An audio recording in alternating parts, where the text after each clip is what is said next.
Well, good morning, folks. It's Richard here. Today I'm on the Coosa River system once again in search of crappie. That's my focal point today. The surface temperature is at 49 degrees on top. Water is extremely high. We've had a lot of rain, and it's been that way for the last 2 months. All of our rivers, creeks, lakes has been extremely high and muddy. That's the conditions I've been facing.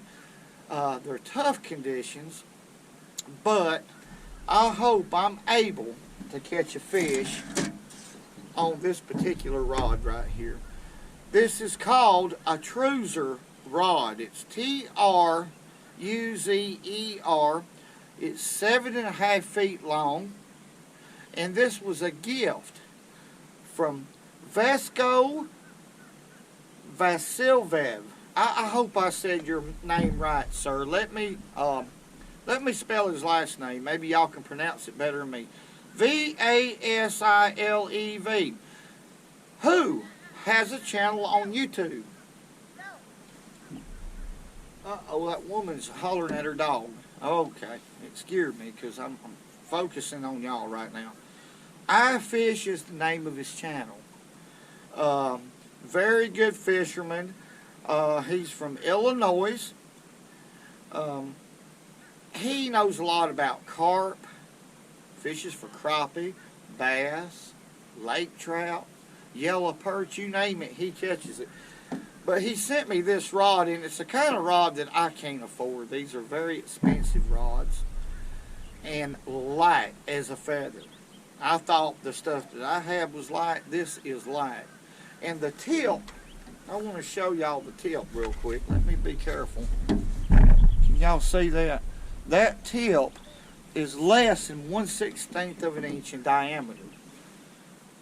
2 feet from the last eyelet, the tip of the rod, inward is nothing but flex. Now, iFish told me, I talked to him on the phone, he says, now Richard, I want to see you catch a fish on it. No matter what kind of fish, because they're very difficult to land. And that's what I want to do today. So today, on this rod, I have a Fluger President. Very small, lightweight rod. A reel, excuse me. It matches the rod. I have 2-pound test. That's 4-pound test. Mr. Crappie line. I have his line. But because the water's so muddy, I'm going to have to really fish for these fish today, folks, to catch them. And I know that. I believe that if I can locate some fish, I can kind of get on top of them if I have to, or very close to them, because the water's high and very muddy. But I'm going to search for these fish, and we'll see what we can do. The main thing is to catch a couple fish on the rod that iFish says that's very difficult. And I want to thank you very much for this rod, sir. Let's see what we can do. Now, normally the water would be real low this time of year. They draw the Coosa River down real low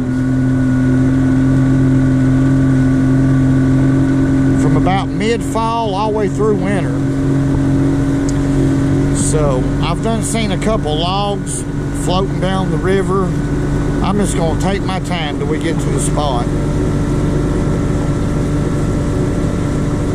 Well, I can speed up a little. Woo! Woo! Woo! Let's get into fishing. Size 8 hook. Now what I'm going to do, which I should have already done, because it is such a small hook, I'm going to bend it up just a little, just like that. And that's basically all I'm going to do right here. A lot of times I bend them up and sideways, but this is a really, really sharp hook. And for attracting, I'm going to use slab sauce.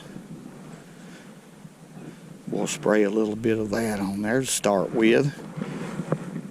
I'm going to get on the brake line right here drift down it and watch my depth finder. See, we're in 21 feet of water right now. What I'm looking for, like always, is shad. Very important. But I'm going to have to approach this dock. There's a little bit of breeze blowing this way. I'm going to go right up in front of us and turn the boat and head fish towards the wind. When it comes to crappie, about halfway, I'll start there. Then I'll go to the bottom, right off the bottom a little bit, and then I'll actually fish 2 and 3 feet deep from the surface down. I'm going to find these crappie. Now, the reason why this little corner right here, I believe, is going to hold crappie, I'll be dang. There's a little one right there, right off the bat. That's a little white crappie. But the reason why it's going to hold fish is because there's a treetop right there on that corner. And I don't know if it's been planted or high water situations like this has jammed it against that last corner post. But whatever the situation is, there's some structure there. And that fish bit around 10 feet deep. Golden chartreuse. I've been killing the crappie with that color. There we go. Well, this is a little bit better fish right here. Come on in here, boy. That's a little white crappie.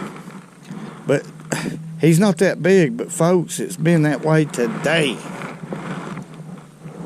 Ain't that a pretty fish, though? Colored out real pretty. Let's let him go right here.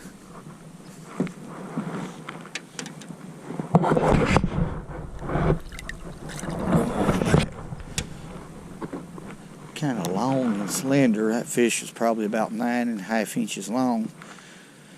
But they're real deep, which is surprising to me. They're within about a foot of the bottom.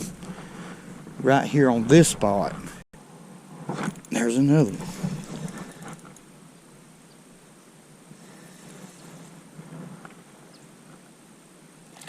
That's a little better fish. Let's put him on in here. Yeah, I like this rod eye fish. I'm proud you sent this to me. There's a lot of different ways I can fish with it. Now we're getting a little bit better. That's a pretty nice fish, or for today it is. That fish has got some pretty colors on him, don't he? Let's let him go.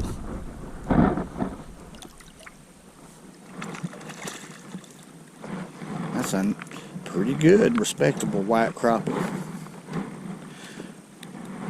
Now, I'm going to show y'all what I'm catching these fish on. Beautiful, beautiful white crappie. Let's let him go. And these fish are on the bottom, and it's surprising me. Within a foot from the bottom, but there he goes. Ooh.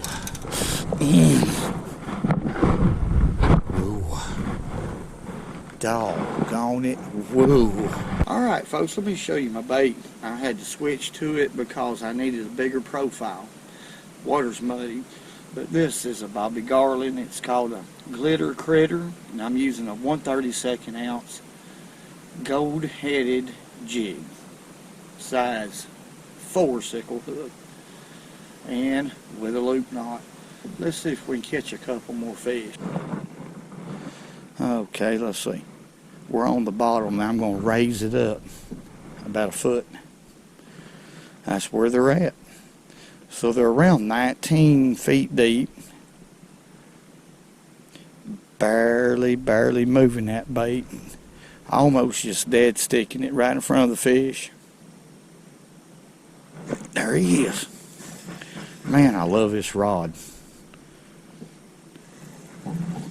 Look at the bow in it. And it's not that big a fish either. I'd give anything to catch a 2-pound fish right now. But I'm happy with that on a day like today. Good night, that crappie thumped it. You talking about a sensitive rod right here. My goodness, it's perfect for vertical jigging. Let's let him go.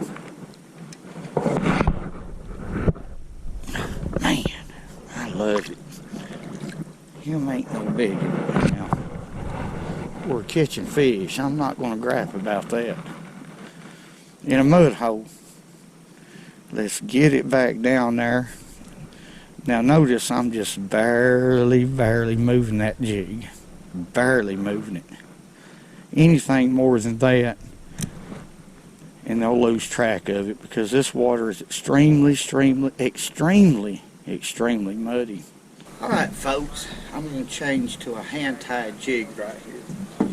Gold and chartreuse, perfect color. I have a lot of confidence in it. This is a hand-tied jig, and it was sent to me Alex Rawline.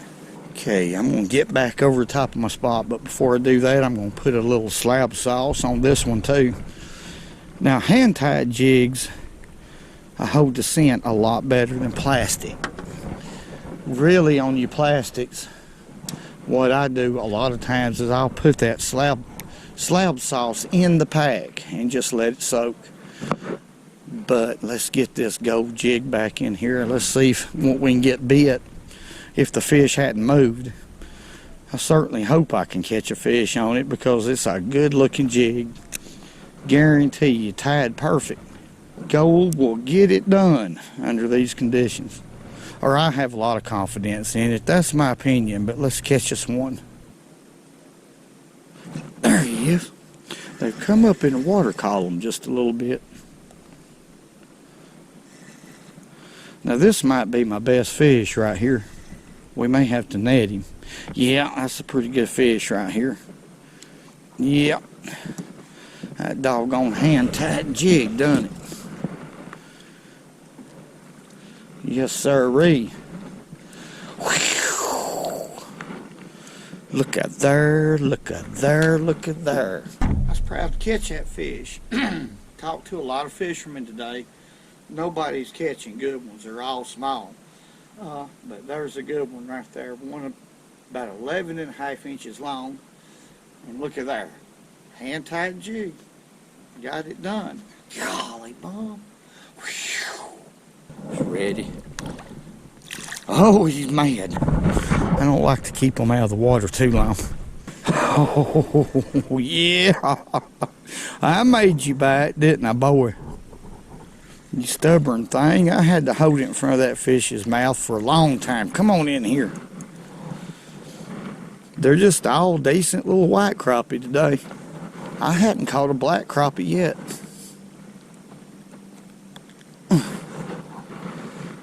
It is getting dark, dark, dark. And tomorrow, they're giving 100% rain. That means it's going to rain tomorrow, folks. Let's let that fish go.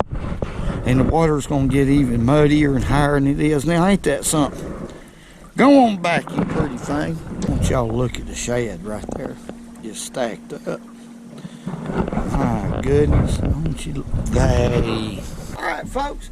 I want to apologize for the dark outro. What happened today was real simple.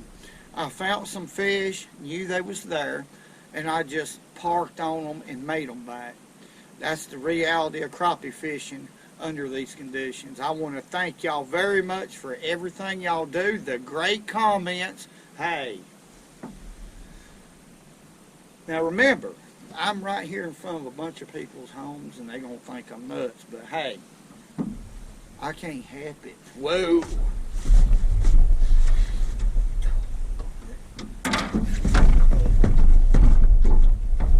I can't help it. The boat. Whoa! And remember, go fishing when you can, because it's good for you.